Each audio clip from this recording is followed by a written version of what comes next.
Olá, tudo bem? Aqui está tudo bem. Mais um podcast ao vivo, isso mesmo, ao vivo. Eu quero agradecer aos inscritos. Se você não é inscrito no canal, não fique confuso, muito fácil. Clica no joinha, se inscreve e ativa as notificações. E é claro, hein, Cazé? Não esqueça o triplo C, curtir, compartilhar e comentar. A sua inscrição faz total diferença para o nosso canal. E aí, Cazé, tudo bem? Fala, Chico, tudo bem? Hoje estamos em clima de paz. De paz, amor, né? Amém, né? Fé, de tranquilidade, de acreditar na vida. E o nosso convidado hoje, Chico, não deixa a gente mentir. Ele fala a verdade. Ele é o homem que convence as multidões. Isso. Ai, Chico, já me empolguei. Você se empolgou, hein, Cazé? O nosso convidado hoje recebe um convidado bem especial. Rafael Rocha, pastor Rafael Rocha. Tudo bom, pastor? Olá, Chico. Olá, você que é um inscrito desse canal, você que acompanha o nosso grande amigo Chico Parafuso, você que está aqui já sintonizado com a gente. Tudo bem, Chico? É uma honra para mim poder estar aqui com você. Alegria imensa. Eu creio que esse podcast vai ser de fé, hein? Amém. Fala aí em fé. A sua caminhada, você vem construindo uma trajetória de fé e ação social em sua comunidade? É isso, Chico. A nossa caminhada ela é baseada através do serviço social, né? Que é uma estrutura muito forte dentro do cristianismo, atender o necessitado. E já pegando uma deixa aí, eu quero mandar um abraço aqui pro pessoal que está nos assistindo. Posso, Chico? Pode ficar à vontade. Então, quero mandar um abraço aqui primeiramente pra minha esposa, né? A pastora Raquel, que certamente está conectada aí com a gente, sintonizada aí. Daqui a pouco vai chover uns comentários aí, Chico, tá? Do meu pessoal aí lá da igreja. Então quero mandar um beijo pra minha esposa aí, minha linda esposa, a pastora Raquel, que tá lá sintonizada junto com todo o grupo da igreja. Também meus alunos, Chico, do Seminário Teológico. Toda segunda-feira a gente tem aula lá, durante todo o ano. Todo ano a gente forma uma turma e eles também estão conectados. Os meus amigos e também o nosso amigo em comum aqui, Ralf Salvador, né, que falou: Opa! Pastor, fala lá, hein? Eu vou estar lá conectado junto com vocês. Um abraço, Ralf. Fique com Deus, hein? Valeu, meu camarada. Valeu. Então, meu amigo, uma lembrança aqui do canal. Opa. Uma caneca pra você. Posso abrir, Chico? Pô, fica à vontade, né? Tem que molhar a palavra e depois tirar aquela foto e botar no Instagram, hein? Ah, que caneca top, hein? Essa chegou hoje, hein? Fresquinha, hein? Olha isso. Que coisa maravilhosa. Uma águazinha? Vamos botar já uma água pra poder estrear, né? Com certeza. É isso aí. Ô, Rafael, vou mandar uns abraços aqui, tá? Mesmo você não estando lá, né? Sim. A minha referência com você foi lá no condomínio Minha Casa Minha Vida. Eu quero mandar um abraço para aquele pessoal lá, aquele pessoal guerreiro, lutador e ao mesmo tempo vencedor, construindo a sua família lá na comunidade e com dignidade. Um abraço aqui pro meu amigo Jorge Vilas e vou mandar aqui um abraço aqui para alguns amigos seus, pastores, tá? Sim. Mandar aqui um abraço pro meu amigo aqui, pastor Alexandre Nunes, da comunidade evangélica Novo Ser. Um abraço aqui pro pastor Grande Pedro, amigo. da Igreja Evangélica Nascido de Deus. Mandar aqui um abraço pro pastor Sidney, metodista do Jardim Esperança. Mandar um abraço aqui pro pastor Lindomar Cartacho, metodista Recanto das Dunas. Mandar um abraço aqui pro pastor José Luiz, metodista do Jacaré. Mandar um abraço também pro pastor Nemias, batista do Braga. E vou mandar um abraço aqui pro meu auxílio luxuoso, pro diácono Felipe Ferreira, Opa, lá da sim. loja lá que nos orientou aqui no nome dos pastores. Ah, esse aqui tá mais próximo a ele, esse aqui não tá, mas esse aqui é um nome legal. Enfim, esses são os meus abraços. Você já mandou seus abraços, não é isso? É isso Ou aí. quer mandar mais outro abraço? Só aproveitar que você já tá, né, mandando um abraço para essa turma de pastor abençoado. Eu quero também lembrar de um grande amigo que é líder, né, do grupo de pastores que tem feito um trabalho incrível. Cabo Frio, região dos Lagos, pastor André, da Metodista Avivada, né, Metodista Renovada de Búzios, com a sede ali em Búzios, também com congregações dentro do Jardim Esperança, que é um líder que tem agrupado pastores ali. E mandar um abraço, como você falou, porque a nossa história com Monte Carlo é uma história muito interessante, né, Chico? Eu fui o primeiro morador do bairro Monte Carlo, mais conhecido como Minha Casa Minha Vida, né? Em 2018, quando entregaram a chave, eu cheguei ali, fui síndico também. Foi síndico lá? Fui síndico lá de 220 casas, junto com outro grupo de pessoas lá que também foram síndico. E temos uma história peculiar com aquele lugar. Então quero mandar um abraço para os nossos amigos que ainda residem lá, que também estão lá, né? E até hoje levanto a bandeira para aquele lugar ali ser cada dia melhor. Ô, Rafael, já que você falou, você já deu uma pulada aqui na pergunta, né? Como é que foi esse processo de adquirir seu imóvel lá no Minha Casa Minha Vida, no Jardim?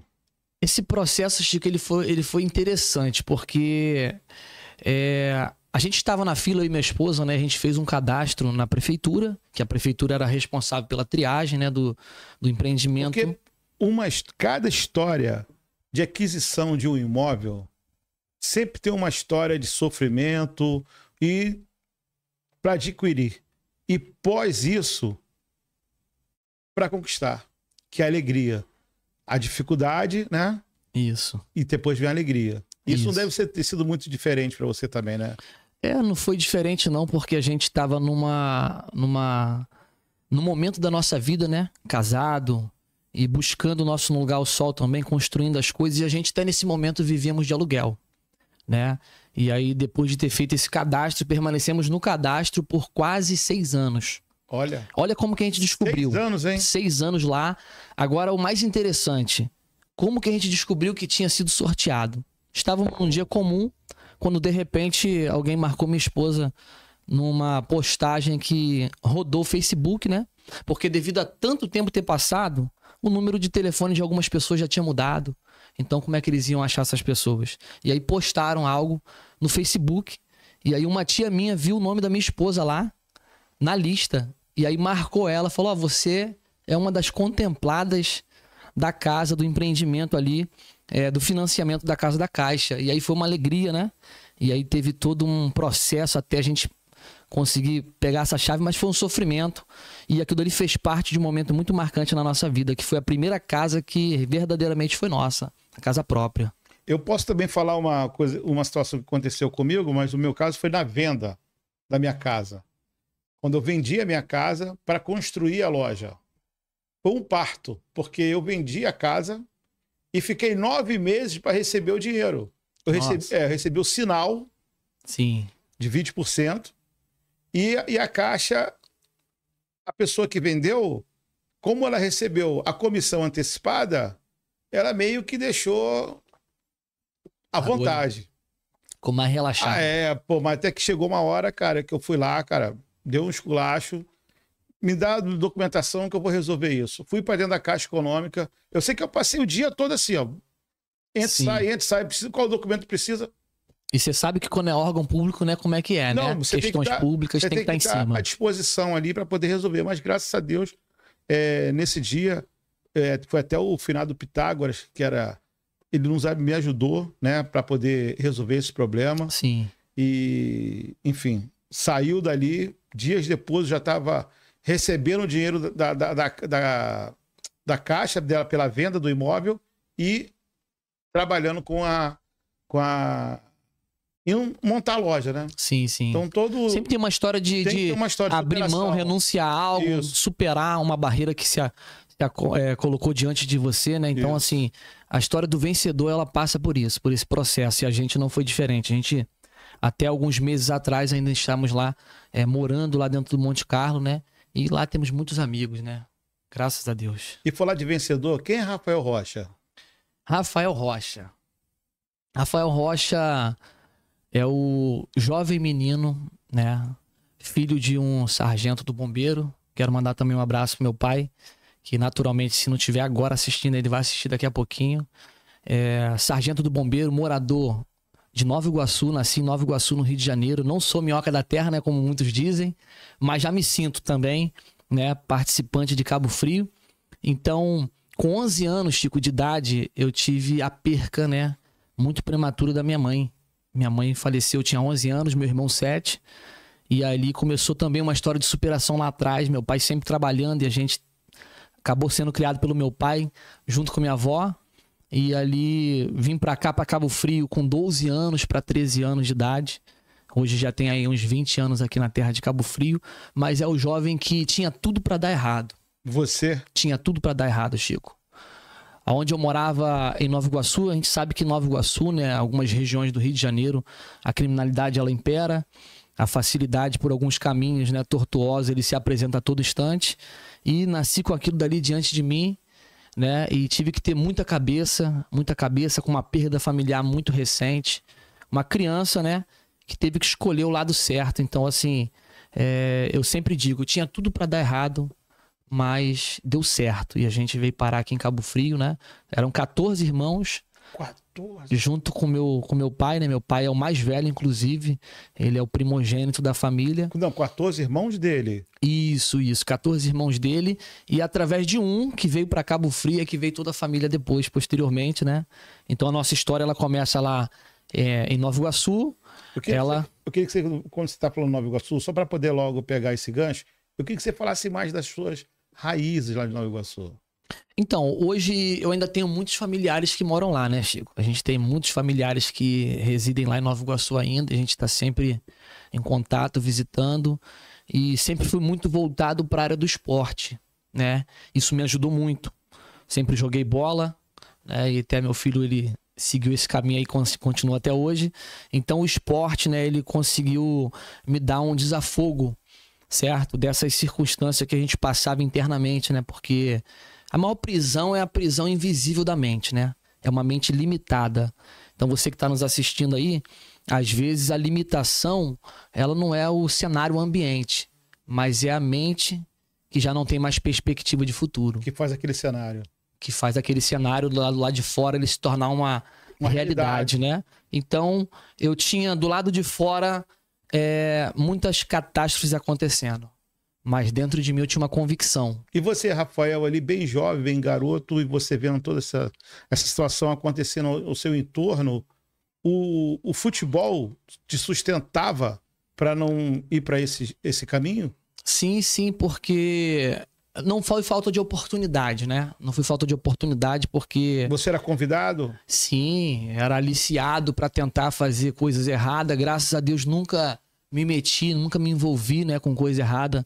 Então, o esporte, eu tinha aquela esperança, né, de até ser jogador de futebol. Esse era o meu sonho quando criança, né? Acredito que é o sonho de muitas crianças que talvez vão até nos assistir, adolescentes. Inclusive lá na igreja a gente tem muitos adolescentes que vão estar assistindo a gente aí, pedir para estarem conectados. Então, assim, nunca é fácil. Quem pensa que a história de alguém que venceu é fácil, ele só pensa até sentar para conversar.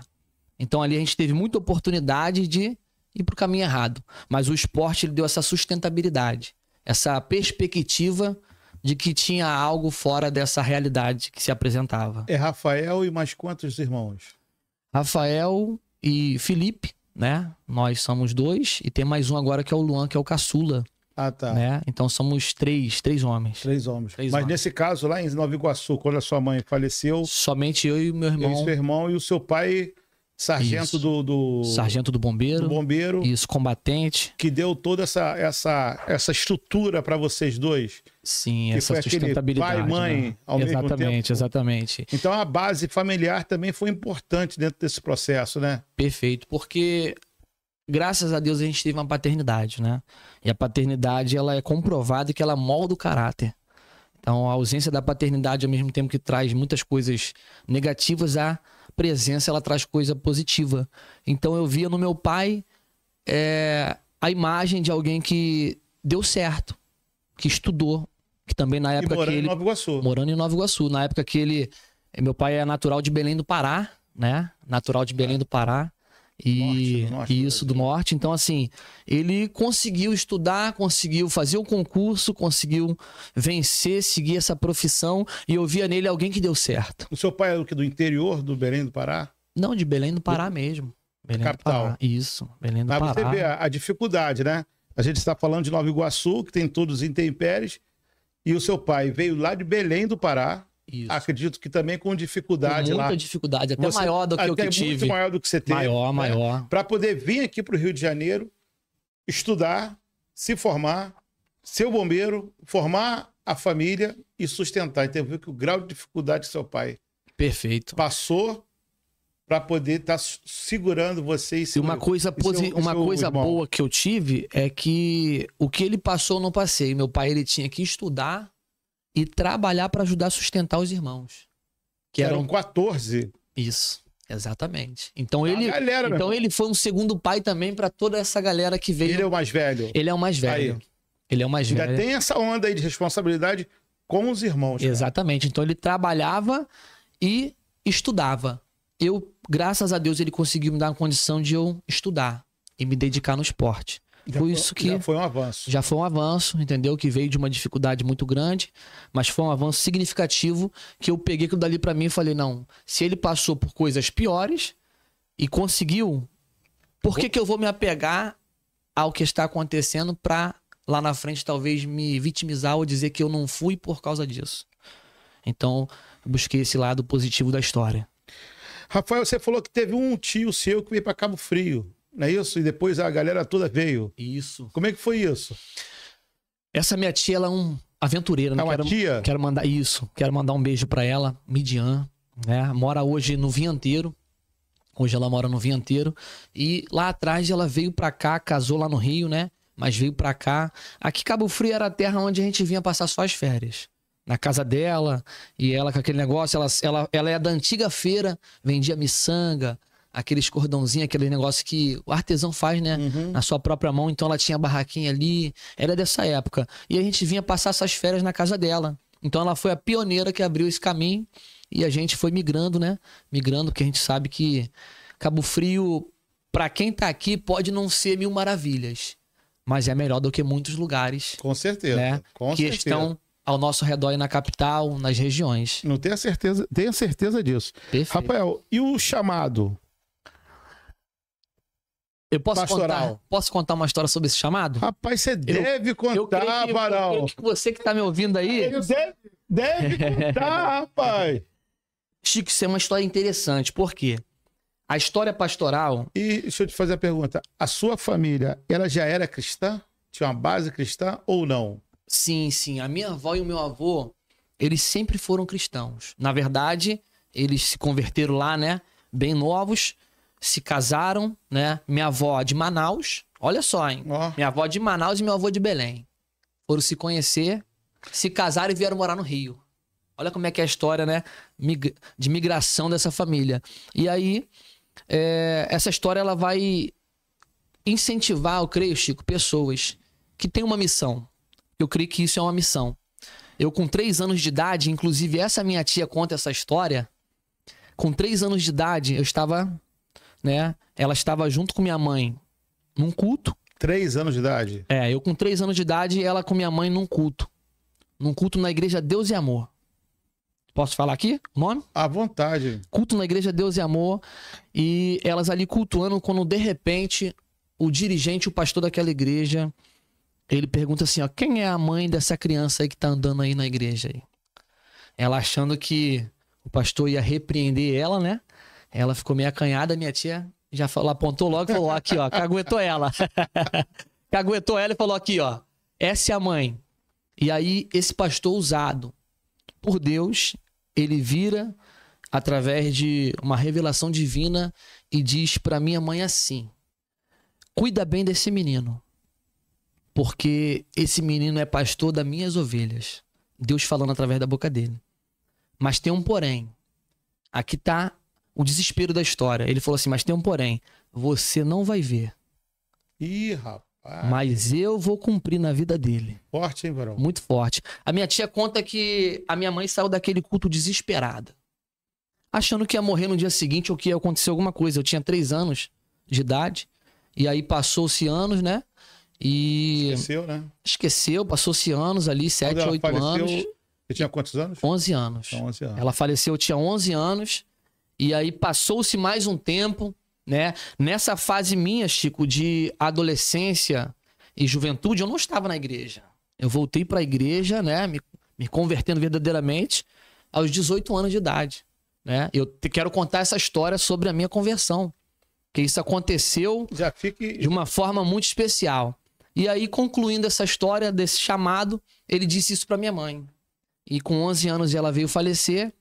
E quando eu tinha 25 anos de idade, depois de convertido, de alguns anos na igreja já, aí veio o chamado pastoral, o ordenamento pastoral com 25 anos de idade. Ou seja, passaram-se 23 anos. Realmente minha mãe não estava aqui para ver. Mas Deus, ele cumpriu cabalmente aquilo que ele havia falado. E era uma coisa que eu nunca imaginava ser. Eu fiz cursos, me formei em áreas para poder trabalhar e viver a vida com outros caminhos. Em algum outro momento, alguma outra pessoa, algum outro pastor, algum religioso, ele chegou falando para você essa mesma revelação onde a sua mãe escutou quando você tinha 3 anos de idade, e isso lá na frente do que você passou com a sua mãe, e hoje, quando você estava pastor, e ela falando que ela não estava mais em terra? O que aconteceu foi que muitas pessoas na trajetória, durante a minha juventude ali, né, vamos dizer assim, pessoas também usadas por Deus falaram a mesma coisa. Não relacionado a ela, né, mas falaram que Deus tinha um chamado pastoral comigo. E não foram uma ou duas, foram várias. Mas você sentia realmente? Porque tem muita gente que fala da boca para fora, né? Porque tem pessoas que você sente mais aquela energia, né? Sim, em alguns momentos dá aquele arrepio, né? Aquele arrepio, assim, opa, realmente... Tem algo aqui, né? Tem algo aqui. Então, eu sentia que Deus tinha uma missão na minha vida. Mas eu não queria ser pastor. Era uma coisa que eu não queria. Mas ele não é da sua vontade, né? Exatamente. O problema todo é aí, exatamente. Né, aí que mora o X da questão, né? Não era o que eu queria. Mas o projeto de Deus, ele sempre é maior do que o nosso. Então, assim, eu sentia que Deus tinha algo, né? E já vivia na itinerância também, né? Pregando em algumas igrejas, mas o chamado pastoral de estar ali, pastorear, cuidar, é uma coisa que eu não queria.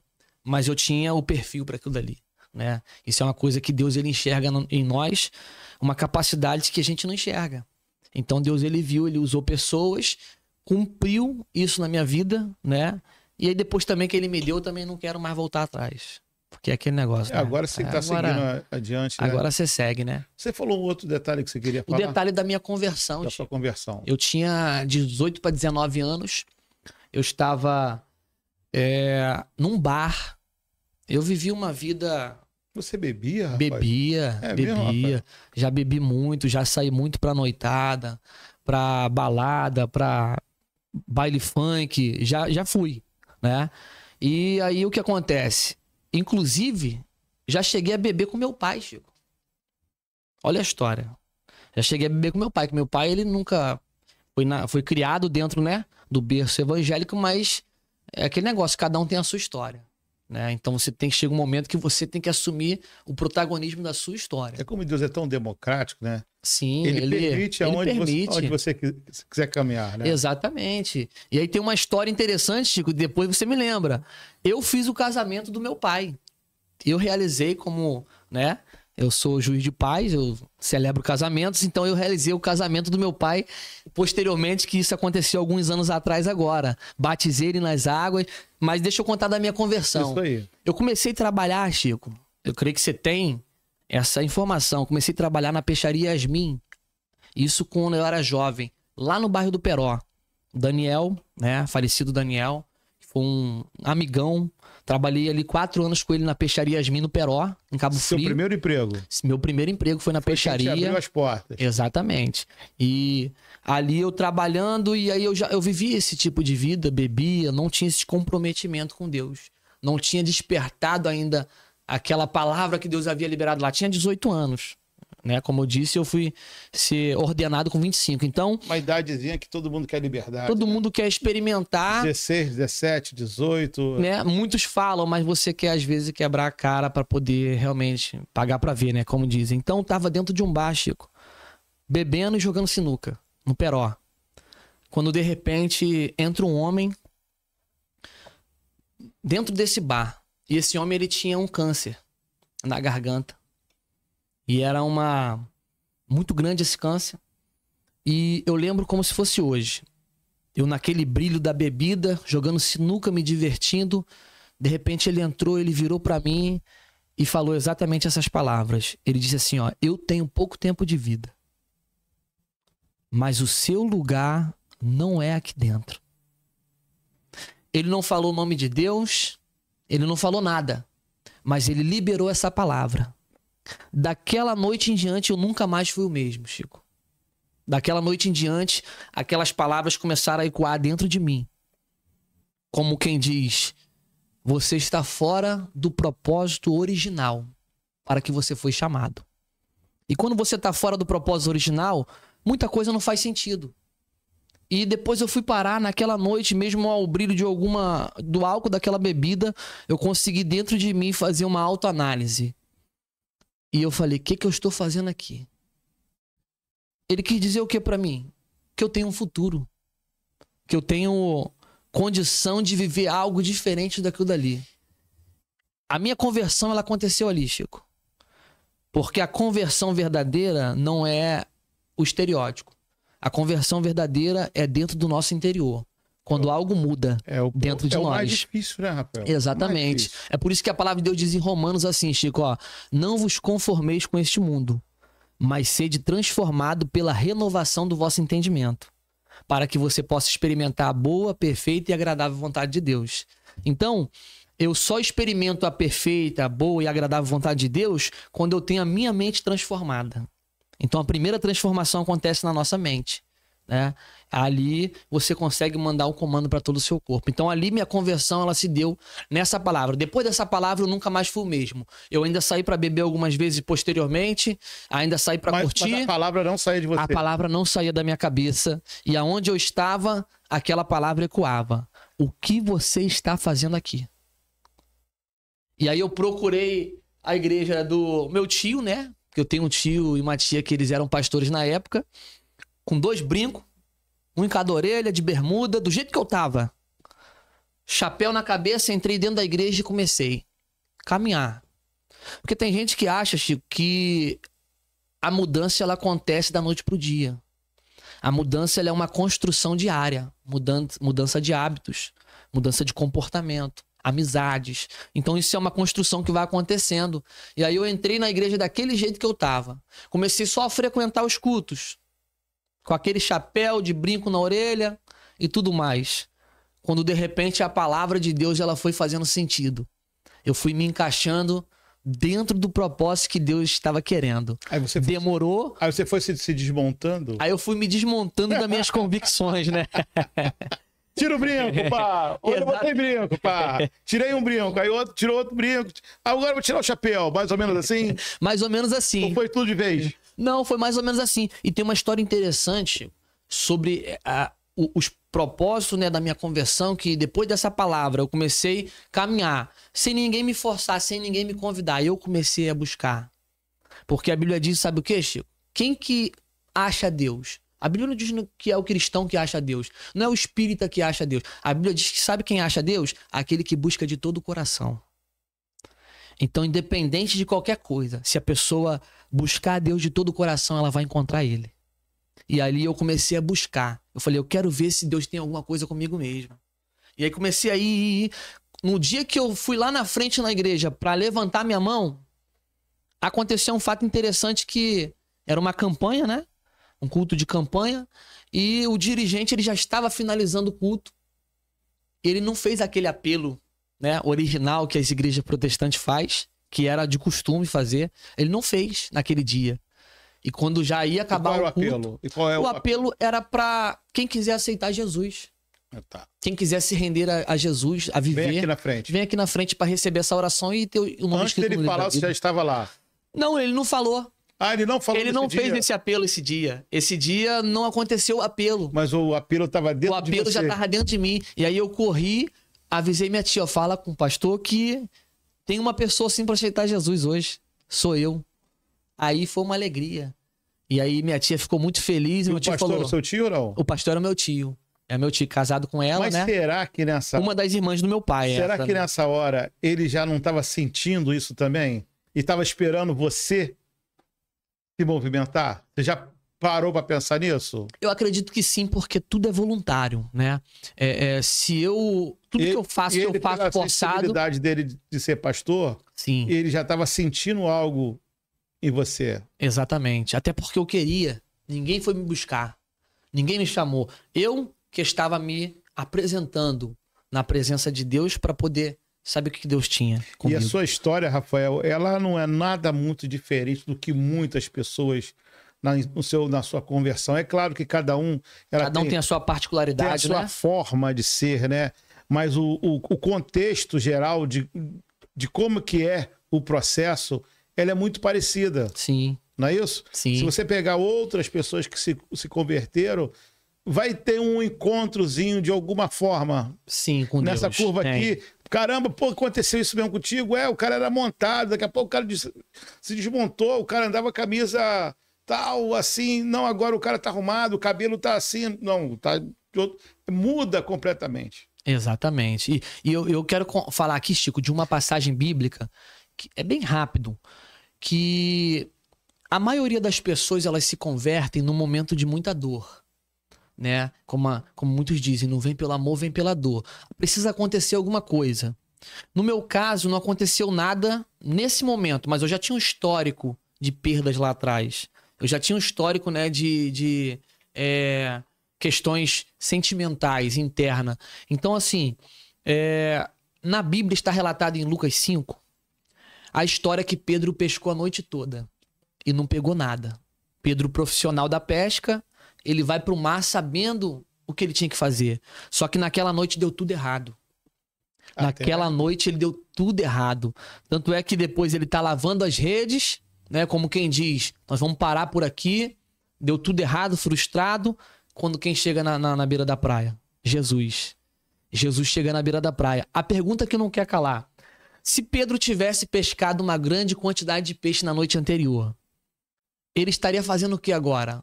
Comercializando peixe. Continuaria comercializando peixe. Comercializando peixe. E outra, o barco estaria cheio.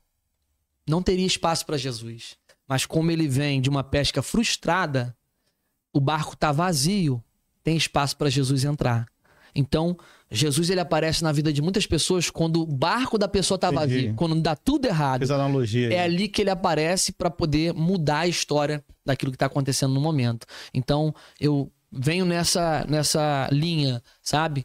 Ao mesmo tempo que já tinha acontecido muitas coisas anteriores, ao mesmo tempo eu senti, como você falou, né? Eu senti. A palavra não saiu da minha cabeça, do meu coração.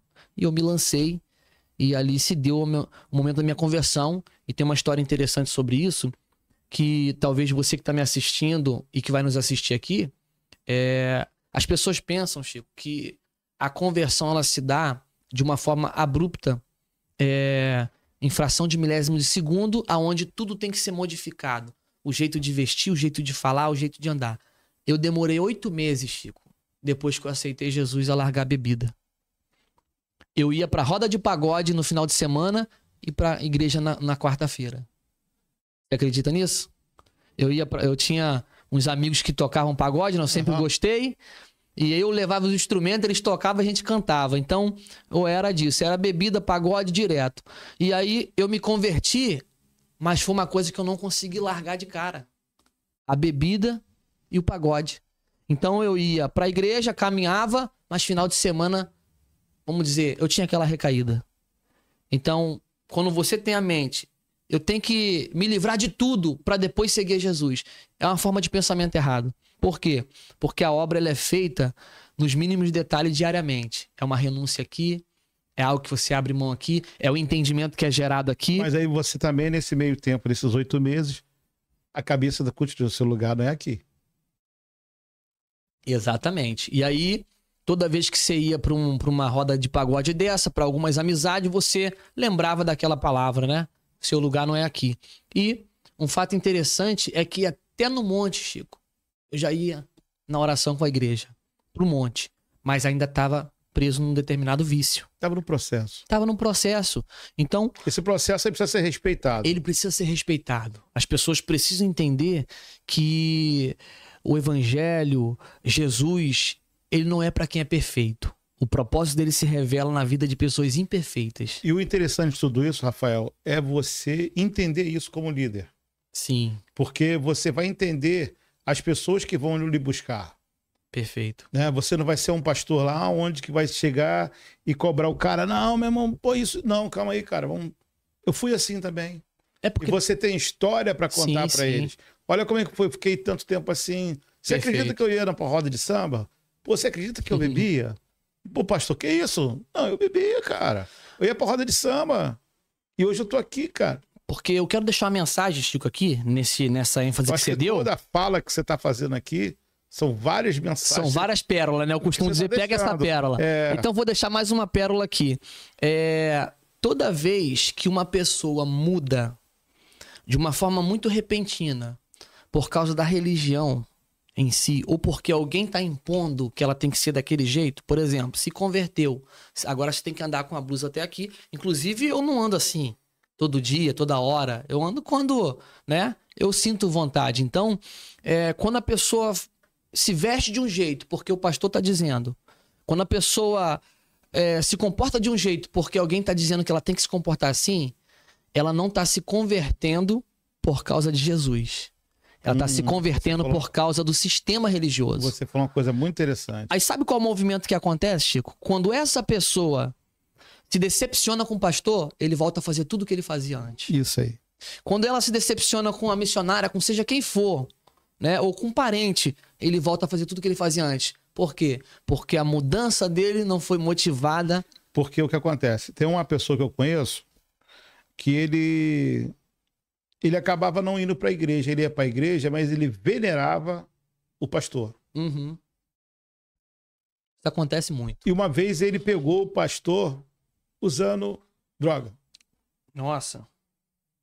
E isso mexeu tanto na cabeça desse rapaz que ele não conseguiu mais se firmar.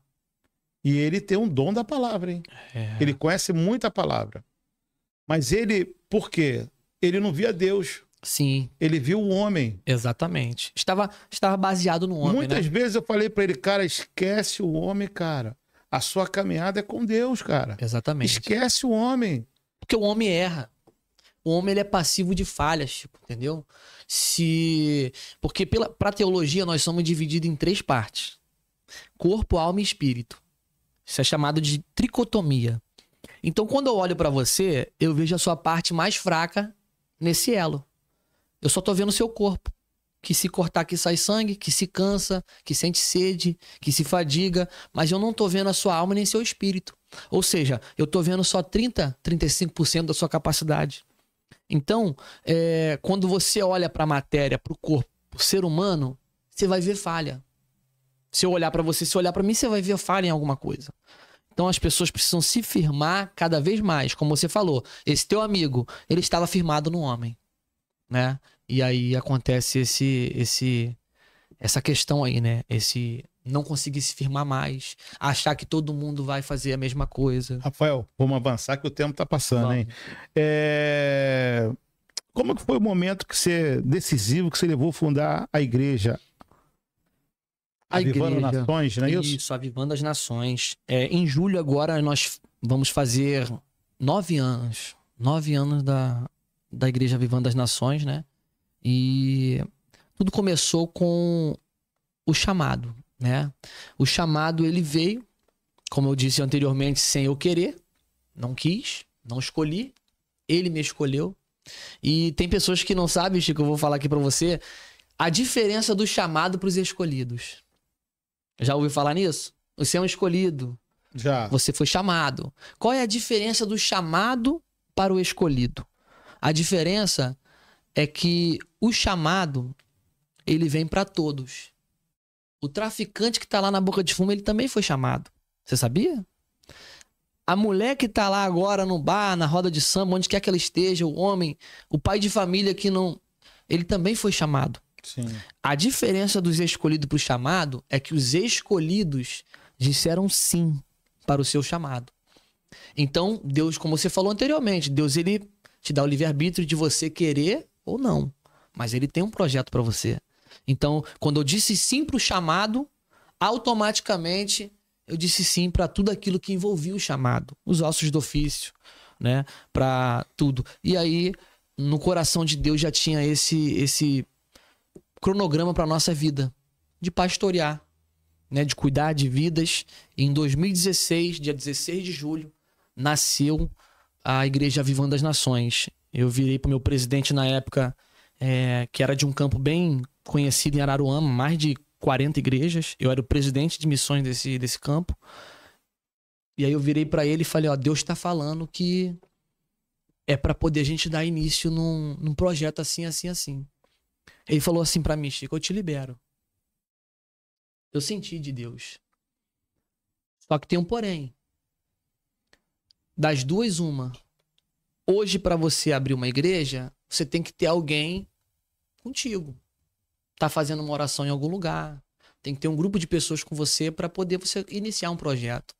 E aí você tem quem? Eu falei, ó, não tenho ninguém porque a gente está envolvido nesse projeto aqui em Araruama, na expansão, mas em Cabo Frio lá não tem nada. Só tem eu, minha esposa e meu filho, que era o Miguel, que tinha, né, hoje ele tá com 11, ele tinha aí de 2 para 3 anos. Jogador. O jogador. E aí eu falei assim, é isso. Ele falou assim, ó, você tem que ter pelo menos X de dinheiro para você abrir um ministério. Você vai legalizar a igreja, você vai fazer toda a parte burocrática e como você não tem ninguém, você vai ter que pagar aluguel, fazer tudo, tem que ter essa reserva para você dar o início, pontapé. Ele disse, o que você tem? Eu falei, ó... Nada. Nada. Eu disse pra ele, eu tenho fé. Eu tenho fé. Que já vale tudo. Que já vale tudo, porque ela é o fundamento. E aí, muitas coisas na minha vida tem esse negócio, começar do zero, sem nada. E aí eu falei pra ele, ele falou pra mim, das duas, uma, ou você vai abrir, não vai aguentar 3 meses e vai fechar, ou voltar pra base. Ou você vai abrir, Deus vai honrar a sua fé e as coisas vão começar a acontecer. Eu falei, eu fico com a segunda opção, né? E aí... E confiante, rapaz. Confiante e fazendo uma grande obra, né? Mas muito novo, Chico. Eu fui ordenado com 25 anos. E quando eu fui ordenado, com menos de 1 ano, Deus me entregou esse projeto. E aí eu era um dos pastores, se não o pastor mais novo, presidente daqui da região. Eu não conhecia outro pastor tão novo presidente, que o presidente que a gente diz é o responsável pela instituição. Com 26 anos de idade. Com 25 para 26 anos de idade. E aí eu tinha muitos desafios. Por quê? Porque pastoreava muitas pessoas que tinham mais idade do que eu. Pastorei o meu pai até hoje, né? Pastorei o meu irmão, pastorei muita gente da minha família e também outras pessoas de fora. Então, isso aconteceu dessa forma. Aí abrimos... Mas só que você foi escolhido, né? Escolhido. Abrimos, Chico, em 2016, com 6 meses, ganhamos 16 pessoas para Jesus. Começamos com 16 pessoas ali ganhando, né? Em 6 meses, na reta final daquele ano de 2016. Em 2017, pulamos para 44 pessoas durante todo o ano. E em 2018, batemos na porta de 80 e poucas pessoas.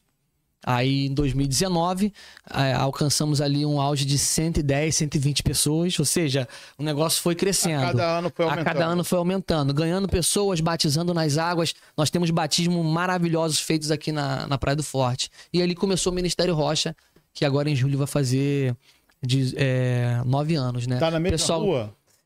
Começamos numa rua, ficamos 6 anos e meio, que era a Rua Manuel Silva. Onde que eu já fui lá. Isso, que é a Rua da Igreja Católica lá no Jardim Esperança. Ou não? Acredito que você foi no outro lugar. Foi no outro lugar. E hoje a gente está atrás do Mercado Guimarães, né? Que é o Mercado Guimarães na principal do Jardim Esperança. Não era aquele Altinho?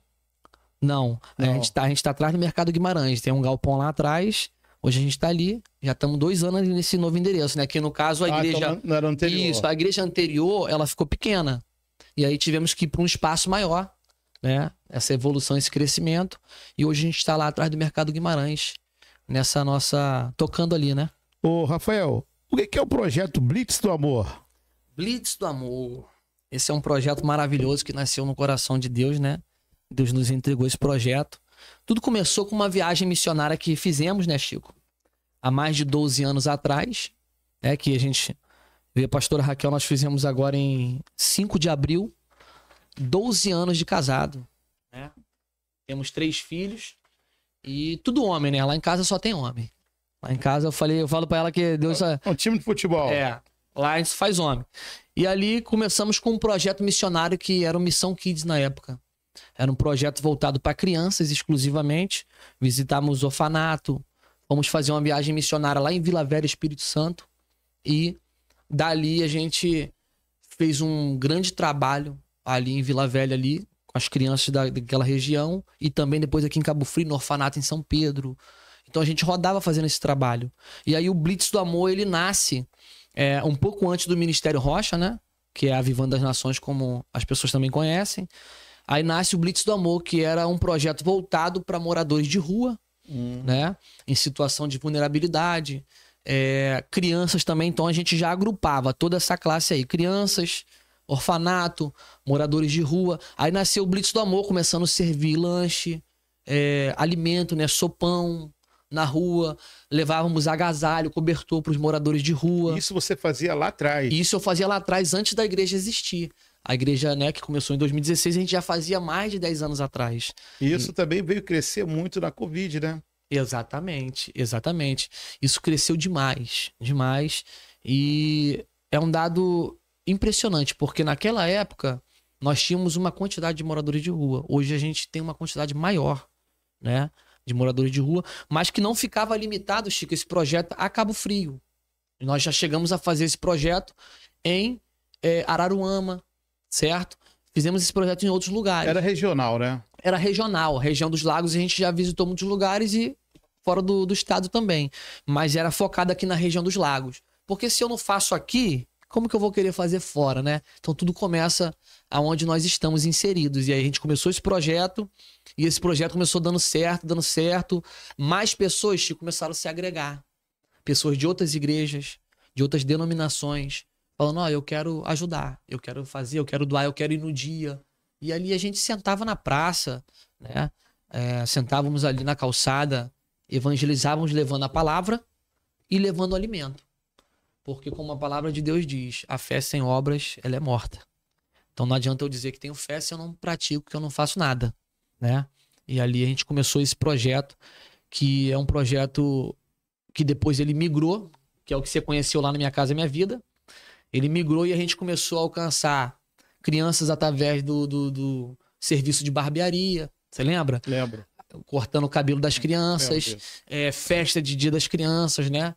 Trazendo um culto específico para essa criançada que estava ocioso. Torneio de futebol. Aí nasce dentro desse projeto o Rei da Bola, que era o projeto de futebol que chegamos a ter 70 crianças lá no Minha Casa Minha Vida.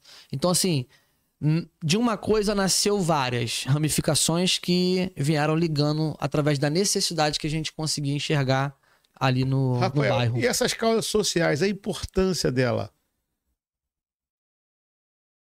Chico, hoje eu enxergo, na minha visão, que existem duas coisas que podem mudar a realidade e a vida de uma pessoa. A primeira é o poder público, com a estrutura, né, com a área saúde, atendimento psicológico, acompanhamento, direcionamento para a inserção daquela pessoa ali, né, no cenário, dando dignidade para ela. Então, o poder público ele vem de um lado e a parte da fé ela vem do outro, né? É por isso que muitas pessoas às vezes não concordam com a igreja não ser tributada em algumas coisas, né, ter isenção de impostos, mas eles não sabem que a igreja ela faz um braço que o Estado não consegue fazer. Então, a igreja ganha, consolida, ressocializa muita gente que estava dando errado, né? E entrega para a sociedade um ser humano melhor. Eu acho que ela ganha na questão do humano, mas no financeiro ela acaba perdendo muito mais. Ela perde. Ela perde muito mais. Perde porque... Mas não tem valor isso, não tem... Sim. O valor total é estar trabalhando para o próximo. É porque a maioria dos projetos que eles não têm continuidade, esse é um levantamento que eu fiz, né? A gente estuda a respeito disso. São projetos que não têm incentivo, né? Não tem incentivo fiscal, não tem muitas das vezes um amparo financeiro do poder público. Então é só iniciativa privada e os irmãos mesmo e a coletoria de dízimos e ofertas dentro da própria instituição. E o que você diria para a pessoa que deseja fazer um projeto desse e ela não tem recurso? A primeira coisa que ela precisa fazer é gostar. E você começou tudo do zero, hein? Tudo do zero, Chico, tudo do zero. É bom falar isso porque Isso. você começou sem recurso. Sem recurso nenhum. Então eu costumo dizer o seguinte, eu tenho uma frase que eu carrego comigo. Às vezes eu posso não fazer tudo, mas alguma coisa a gente consegue fazer. Até hoje lá na igreja, no Jardim Esperança, a gente recebe muitas famílias lá que vai lá pedir uma cesta básica, um alimento, um leite pro filho, uma inteira para comprar o gás. E eu falo, às vezes não tem como fazer tudo, porque o número de gente que precisa é muito maior do que o recurso que a gente tem para fazer. E aí eu falo para eles sempre, não dá para fazer tudo. Às vezes não tem a cesta completa, mas tem alguns alimentos na igreja que a gente entrega, né? Bota na sacola, entrega com dignidade e dá uma sobrevida ali para aquela pessoa. Então o que eu diria para a pessoa hoje é, primeiramente, trabalhar com amor. Porque a Bíblia diz que o amor, ele é maior do que os dons. Ou ele é o maior dos dons, né? Então não adianta falar em línguas para algumas instituições, não adianta ter recursos, porque algumas têm, se não tiver amor por aquilo dali que está fazendo. Porque a Bíblia diz em Mateus 25, Jesus falando assim, ó, tiveste fome e me deste de comer, tiveste sede e me deste de beber, estive doente e me visitaste, estive preso e foste me ver. Aí perguntaram para ele, quando, Senhor, que o Senhor teve fome e a gente te deu de comer? Quando que isso aconteceu? Aí ele responde, usando as outras pessoas, né? Quando você fez isso por um dos meus pequeninos, você estava fazendo isso por mim. Ou seja, quando você faz pelo próximo, quem te abençoa é Deus. Quem faz por você é Deus. Então, quando você... É um dos maiores mandamentos, né? Fazer pelo próximo, amar o próximo. Fazer o bem, né? Isso, fazer o bem. Então, a caridade, a generosidade é lá o que tem que ter no nosso coração. Então, a pessoa, quando ela faz com amor, eu costumo dizer que Deus dá recurso para quem, né, tem o propósito.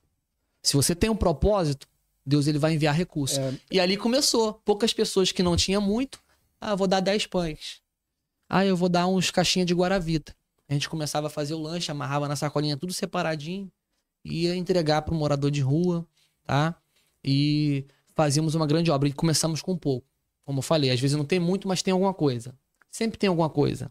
Sempre dá para fazer alguma coisa. Eu me lembro, Chico, que a primeira vez que a gente saiu pra rua, a gente tinha 12 lanches limitados. Ou seja, eram 12 pessoas que a gente teria que atender naquela noite, que a gente não teria para mais. Tá entendendo? Eu não sei quem eram as pessoas que receberiam, mas Deus ele iria separar 12 pessoas para receber. Interessante o número, hein? 12. hein? 12. É o número do governo, né? É o número é um número profético na Bíblia. 12 apóstolos, né? 12 apóstolos. Então, olha as como 12 tribos de Israel. E aí a gente começou com 12. Com 12. 12 saquinhos de pão com Guaravita e entregamos para 12 pessoas. E levamos aquela palavra. Então, para quem quer começar um projeto, Chico, ter amor. Ter amor e ter propósito. Dentro desse dessa trajetória sua de ajudar o próximo, você teve alguma história assim marcante que você não esquece ainda? Eu tenho histórias marcantes. Ajudar o próximo, aqui poxa, ajudamos aquela senhora, ajudamos aquele senhor, ajudamos aquele casal. Sim. Nós temos algumas histórias marcantes. Conta umazinho. Tem negativas e positivas, tá? E existe um dado, Chico, que a maioria das pessoas 90% das pessoas que estão na rua, elas não querem sair de lá. É uma coisa triste, né? É uma coisa triste e cada um tem uma história, como você falou, cada um tem uma história de por que tá ali, como foi parar ali, né? Mas a gente tem histórias interessantes, que é o caso de um jovem que tinha dependência química. E a sua mãe já tinha internado ele. A sua mãe já tinha feito de tudo. Gastado tudo que ela tinha e podia de dinheiro, com pouco que ela tinha, para tentar restaurar esse jovem. Para tentar trazer ele de volta para uma realidade que ele pudesse viver uma vida diferente. E aí a gente tomou conhecimento dessa causa e começamos a ajudar esse jovem, né? Que vivia muitas das vezes andando pela rua, quase virando morador de rua, quase virando alguém que em situação de rua.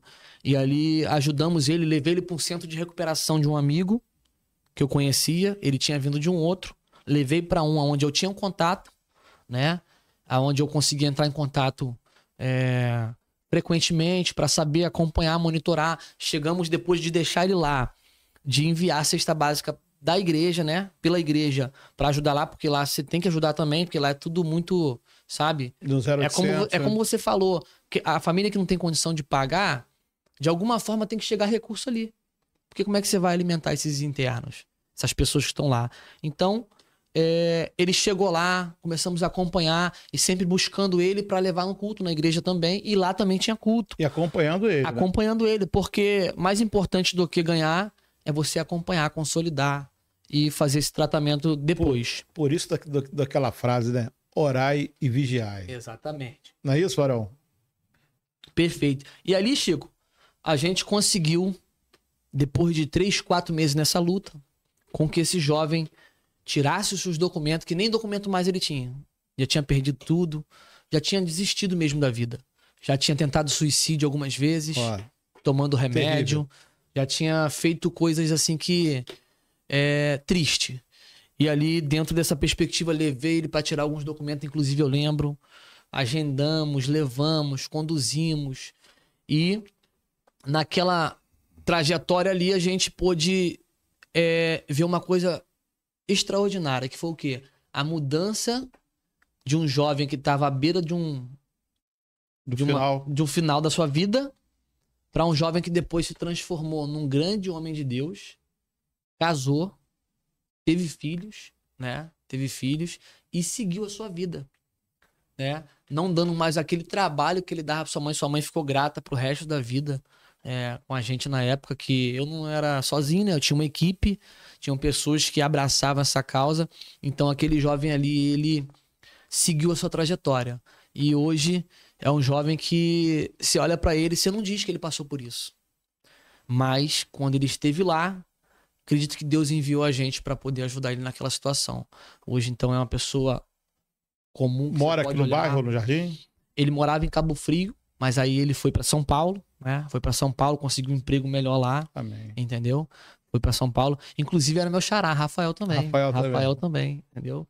E aí foi para lá e até hoje eu vejo às vezes na rede social, entendeu? Não tem aquele contato como antes, por quê? Porque seguiu um outro caminho, né? Já tem outras pessoas também ajudando ele, conseguiu se restabelecer e ali falei, poderia ser uma vida que tinha se perdido. Sim. Poderia ser alguém que teve uma história triste, uma mãe que tinha problema de coração também na época, né? Hoje eu não tenho contato com ela, mas... Que poderia estar chorando até os dias de hoje, né? Da perda do filho. Exatamente. Rafael, você se considera um ativista da fé? Um ativista da fé. Eu me considero um ativista da fé, sim. Sim. Pelo fato de que tudo que eu faço, eu tenho a fé como a mola propulsora para tudo que eu faço. A gente tem que ter o nosso pé no chão, tem que ter a nossa mente bem concentrada, né? Colocar a mão onde a gente alcança, mas a fé ela vem primeiro de tudo. Se você não tiver fé, eu creio que você, quando inaugurou lá, que você vendeu sua casa, você teve muita fé. Desde o primeiro momento que você deve ter olhado o metro quadrado ali e falou assim, aqui vai ser a loja referência. Então, será que você está falando de fé? Eu fui levar o meu ex-patrão para ele alugar o galpão. Ele não quis. Que isso? Tô te falando, por causa das colunas. Uhum. Eu saí de lá boladão, né? Eu parei em frente assim, o prédio. Já falei isso algumas vezes, mas eu acho que o momento cabe de novo falar da fé. Eu parei assim, em frente ao prédio e falei assim, Senhor, a minha loja vai ser aqui. A minha loja vai ser aqui. Você liberou uma palavra. E o que eu fazia, Rafael? Eu não dirijo. Uhum.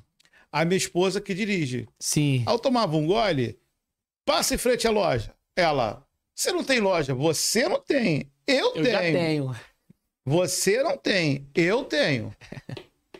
Eu pegava meu filho de manhã cedo, todo domingo. Isso é interessante. Todo domingo eu pegava meu filho. O João tinha menos de um ano. João, aí eu falava assim no ouvido dele, João, vamos na loja do papai. Aí eu botava aquele na bicicleta, ia. Aí o João abriu os bracinhos assim e ia comigo. Aí eu chegava em frente à loja no Parque Burro, ele parava assim. João, não alugaram a loja, não. Vamos pra casa?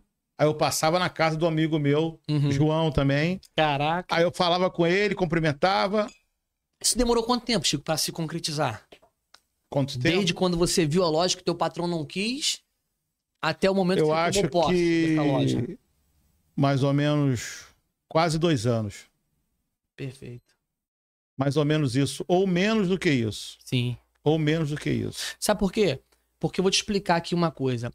A fé, isso aí você sabe, a fé, ela é como um projetor. Essas palavras aqui, elas, né, não fique confuso. Essa letra aqui, ela não existe nessa tela. Ela está sendo projetada. É igual um projetor, quando ele projeta algo na parede das igrejas que usam, aquilo lá que está sendo projetado na parede não existe. Mas existe, porque o projetor está projetando. Então a fé é isso, é você projetar algo que ainda não existe, mas que passa a existir através da sua projeção. Quando você olhou, você projetou a sua loja ali, mesmo que com visão somente. Mesmo que limitada ao recurso, à situação que você vivia, mas você liberou uma palavra. E a palavra diz na Epístola de Tiago que a palavra, ela tem poder. Sim. Então, quando você libera a palavra, você libera uma sentença. E ali aconteceu, porque você teve fé. É interessante isso, né? Você projetou. E dentro desse processo, ele aconteceu várias outras coisas que, no momento, a gente não entende o porquê. Sim. Sabe? Eu não entendi o porquê. Pô, por que isso, cara? Por que tá acontecendo? Mas depois, cara, eu, ignorante, porque sábio é só o Senhor Jesus Cristo. Verdade. Mais ninguém. E nós somos ignorantes. Somos limitados. Aí, pá, toma aqui que eu tinha pra você. Aí. E ali a gente começou. E aí, de nenhum momento eu tive outra coisa que eu não tive, Rafael. Medo. Não tive medo nenhum. Você se lançou, foi corajoso, né? Entendeu? 1 ano antes, eu tinha pago minha casa. Eu falei com minha esposa, vamos vender a casa? Ela, não. Fiquei chateado, fiquei. Mas aguardei no momento certo. E no tempo certo, assim, vamos vender a casa e montar nossa loja? Vamos. Aí ela aceitou. Rafael, chorei muito. Chorei muito. Aí ela aceitou. Aí, desse primeiro momento, joguei aqui numa casa, numa imobiliária do amigo, joguei na outra, nada. Aí joguei nessa imobiliária perto de casa ali. Logo depois já vendeu. Já vendi. Você acredita no tempo de Deus, Chico? Todo minuto. O tempo de Deus, ele chegou para você, né? Todo minuto e todo segundo. Agora, olha uma coisa eu acredito que tem muitas coisas do que acontece que não adianta a gente ficar dando soco em ponta de faca. A gente tem que ter esse tipo de entendimento que não é para ser feito. Isso. Tem hora que você quer, mas não é a hora. Não é a hora. Mas tem que ter essa sensibilidade. Sim. E Deus, ele prepara tudo. Agora você vê, hoje você tem quantos funcionários lá? 15. 15 funcionários. Olha o que a sua fé fez. Porque hoje são 15 famílias que se sustentam de uma renda que vem de uma loja. Que alguém lá atrás teve uma visão. Teve um entendimento de tomar posse de algo que ainda não existia. Então a fé é isso. Quando você dá esse passo e quando você se coloca de pé, não é só a sua vida que muda. A de outras pessoas também vão mudar. Então, você falou sobre a ativista da fé. Quando eu me coloquei de pé lá atrás, uma das promessas que Deus me fez foi: eu vou mudar a história da tua família. Eu tinha muitos tios que estavam fora da presença de Deus. Né? Tinha muitos tios que estavam perdidos. Inclusive, hoje, o meu auxiliar lá na igreja, ele é um tio que é mais velho do que eu, que é o caçula. Ele é mais velho do que eu, né? E eu pastoreio ele. Ensinei muita coisa do que ele sabe, eu também aprendo muito com ele, né?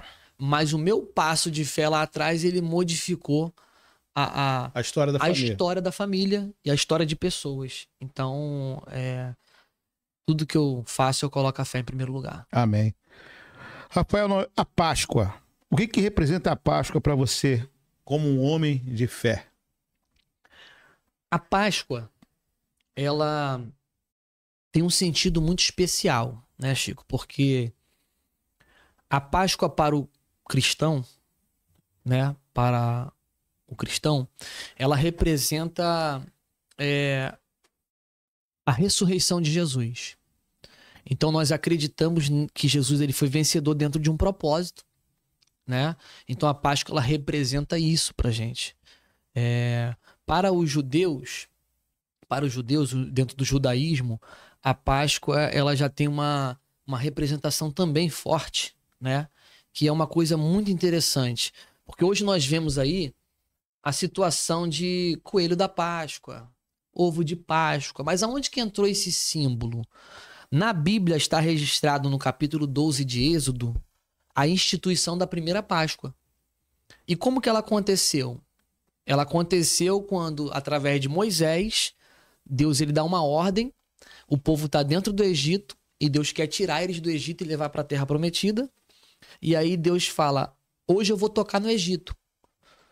E aí você vai pegar, aí entra para o judeu. Dentro do judaísmo, a Páscoa é a libertação do Egito para a promessa. E tá ligado com a ressurreição, porque quando Jesus ele ressurge, né? Ele ressuscita, ele está libertando o seu povo, né? Do domínio do pecado. Então a Páscoa ela é instituída em capítulo 12 de Êxodo, Deus dizendo para o povo, eu vou libertar vocês do Egito. E como que ela se deu? Moisés vai dar uma ordem para o povo. Vocês vão sacrificar um cordeiro, vão pegar o sangue desse cordeiro e colocar nos umbrais da porta de cada uma casa de vocês. Quando o anjo, né, descer para trazer juízo sobre o Egito, eu, o Senhor, farei com que aonde tiver a marca do sangue do cordeiro, esse anjo não vai tocar nessa casa. Essa casa vai estar justificada. Então a Páscoa traz a lembrança, né, da ressurreição de Cristo, que através do seu sangue, né, nós fomos libertos e recebemos essa tão grande vitória. Então a Páscoa ela é um elemento que até hoje, né, para os judeus ortodoxos e também para a igreja é uma comemoração importantíssima, né? A Páscoa ela para os judeus ela era uma das festas mais importantes que tinha. Inclusive Jesus ele se deu a crucificação dele, o Calvário se deu nesse período de Páscoa, né? Onde num domingo pela manhã ele vai ressuscitar. E a história do... Deixar uma coisa bem clara aqui para os nossos telespectadores aí, que da onde surge então o ovo, o coelho da Páscoa, né? O coelho, ele surge ali no século de número 16, na Alemanha. E aí no século 17 ele se consolida. E aí no século 18 os alemães imigrantes eles vão para os Estados Unidos, onde eles vão, né, espalhando isso ali. Mas por que o coelho? Porque o coelho ele é símbolo de fertilidade, de multiplicação, de crescimento, né? O coelho ele se reproduz muito rápido. Então tem essa questão desse símbolo em si. E o ovo ele é até um pouquinho anteriormente a isso, né?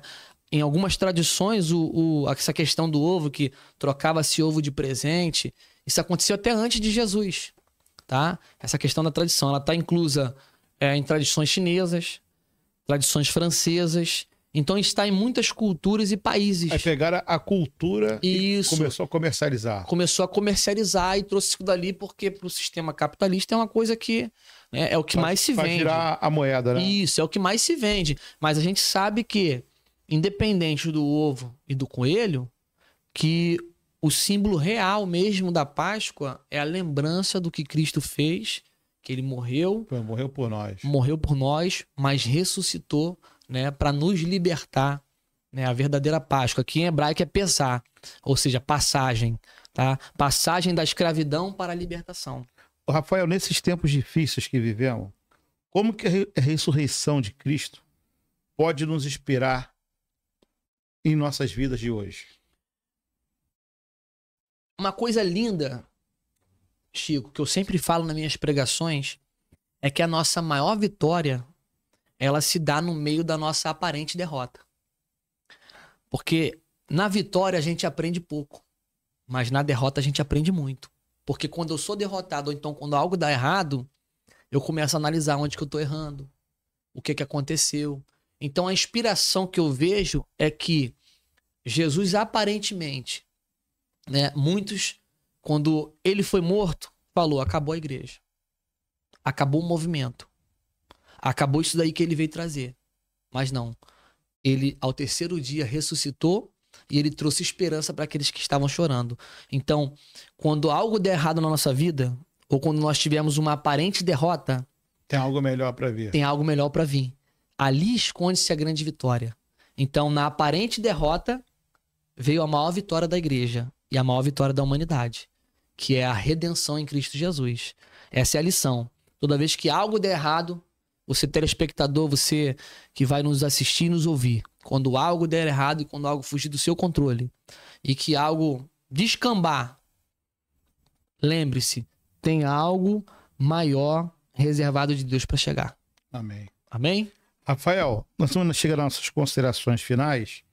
Eu quero te agradecer, cara, por essa tua vinda, na sua correria aí do seu dia a dia, trabalho, família, igreja, né? Mas eu queria que deixasse uma mensagem especial para todos os irmãos nessa Páscoa. E deixar também uma mensagem para aquele jovem que um dia deseja ser pastor, deseja caminhar como você caminhou, que você teve a sua história, ainda está na sua caminhada, tem muito o que fazer pelo próximo. Eu quero que você deixe essa mensagem aí e você pode ficar à vontade para agradecer quem você quiser. Bom, eu vou fazer esses agradecimentos finais já, mas eu quero deixar uma mensagem que está no livro de Lucas, Evangelho escrito por Lucas, Dr. Lucas, que relata a passagem de Zaqueu. Zaqueu, ele é o típico homem que passou toda a sua vida mirando coisas materiais.